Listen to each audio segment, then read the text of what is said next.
Амбасадоре Кючуков, какви се шансите за Македонија да добие датум во јуни? Ќе го тргне ли Бугарија ветото? Боя се, че шансовете не са особено високи, тъй като проблемите, които блокират началото на преговорите на Северна Македония с Европейския съюз в продължение на повече от 2 години, трудно могат да се решат в рамките на по-малко от 2 месеца, които остават до края на юни, до края на френското председателство. Проблемът е, че пътят за разрешаване на спорните въпроси е само един – постигането на двустранно споразумение. Проблемите няма да се решат от само себе си, няма да бъдат решени, ако и двете страни в София и в Скопие се самоубеждаваме колко сме прави всяка от нас. Няма да се решат и чрез заявления и интервюта на политиците в медиите, няма да се решат и в Брюксел. Те ще се решат само чрез двустранни преговори между двете страни, политически преговори. Те няма да се решат в рамките на Комисията по история. Тези преговори, като че ли в момента двете страни не са се ангажирали с политически преговори на достатъчно високо ниво, за да се постигне необходимото решение. САД и ЕУ велат дека работат заедно на решение меѓу Скопје и Софија. Колку според вас може да влијат еве врз Софија?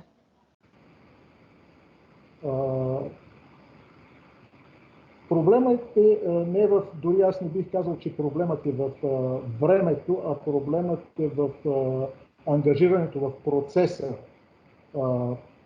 на преговори.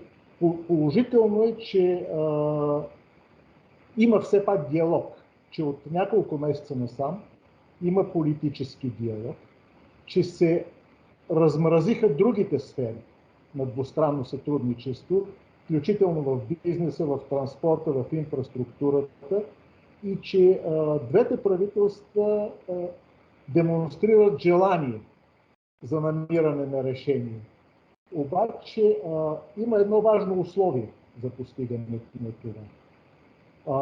И то е, че трябва и от двете страни да се създаде необходимата политическа и обществена среда, позитивна обществена среда за преговорите, да се спрат тези взаимни обвинения, това, което се нарича в дипломацията език на омразата, и да се намери благоприятна среда, публична среда, за да може да се постигне съответното решение. Ако и от двете страни има публичен натиск срещу споразумението, и ако самите преговори се посрещат с недоверие, то и най-добронамерените правителства няма да успеят да се договорят, а и най-доброто споразумение, ако такова бъде постигнато, няма да получи, боя се, необходимата политическа и обществена подкрепа, включително и в парламентите на двете страни. Сите се стремат кон взаемно решение, да се постигне компромис меѓу двете страни, но како да се стигне до заемно решение ако, например, од Софија се испраќаат пораки дека не постои македонска нација? Ве прашувам ова поради тоа што пред 2 дена имаше конференција во Софија на која што учествуваше и председателот Радев, а оттаму се испраќаа пораки дека оние стандардните, дека Македонија вештачка творевина на Тито и така натаму и така натаму. Како да се дојде до взаемно решение со вакви пораки?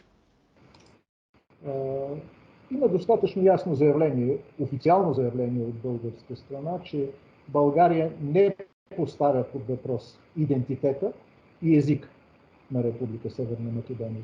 И това е базата, с която според мен е необходима, за да има от тук нататък съдържателни преговори по спорните въпроси. Това са и червените линии от страна на Скопие и мисля, че тук проблем не би следвало да има. Това е заявление на Българското министерство на външните работи от преди 2 години. Да, но некако ова се коси со декларацијата усвоена во Бугарското собрание од 2019 година. Дали сметате дека можеби таа декларација може да доживее некоја трансформација? за навистина ова што се зборува да се оствари? И двата парламента приеха свои декларации, които очертаха червени линии, които, ако трябва, моето лично мнение е, че те не помагат за решаването на проблемите. Това, което ми се струва, че беше позитивно през последната една година, че беше направен опит тези позиции да се инструментализират. Тоест да се определят тези пунктове, по които трябва да се постигне споразумение. Говоря за така наречената платформа 5+1, която беше предложена, която вече, аз мисля, че позитивният факт, че вече е 4+1.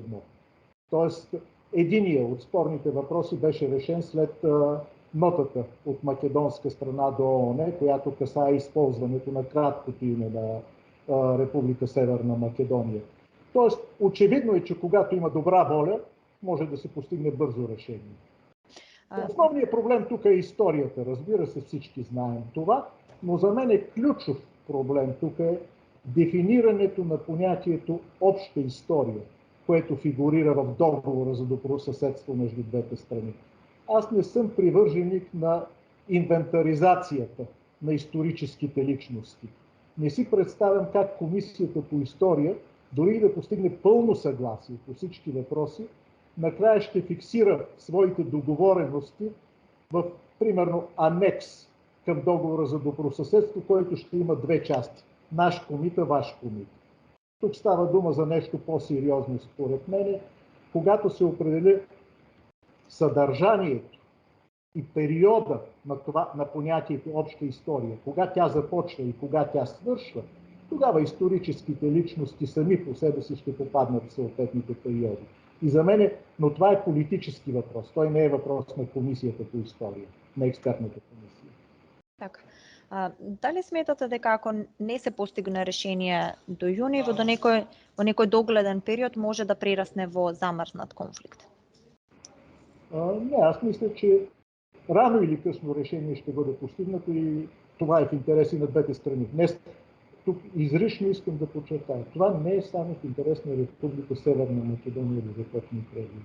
В интерес на България е Република Северна Македония да започне преговори за присъединяването на Европейския съюз, да стане член на Европейския съюз, както и всички останали страни от Западните Балкани. Тоест тук интересът е общ. На почетокот на годината имаше голем оптимизам. Владата на вашиот премиер Петков заедно со македонската влада направија и работни групи, но колку тие би биле одржливи на подолг временски период, зборувам затоа што во нив се вклучени и министри, а политичкиот диалог е во ќорсокак.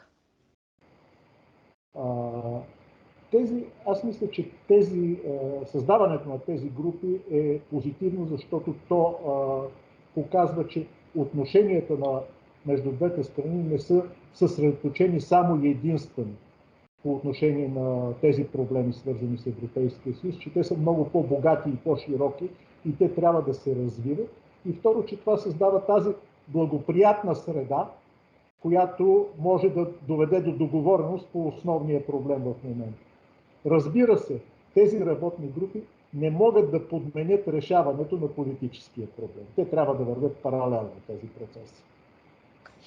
Во јавноста има слика дека има разногласие и несогласување внатрешно во владата на премиерот Петков по ова прашање, по македонското прашање и според различни ставови од Радев, а се чини дека релациите на шефицата на бугарската дипломатија Генчовска се изгледаат поблиски со тие на Радев, отколку со премиерот Петков. Од друга страна пак опозицијата обвинува за двојна надворешна политика на премиерот. Што се случува во Софија?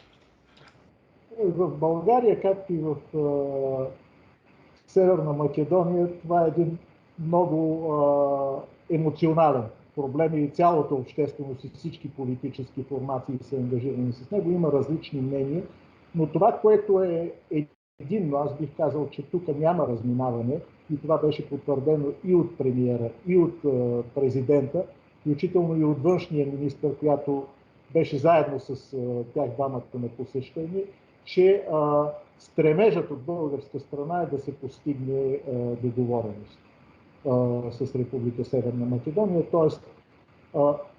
вътрешните различия, които съществуват във всяка една страна, те лесно биха могли да бъдат решени при постигането на междудържавно споразумение.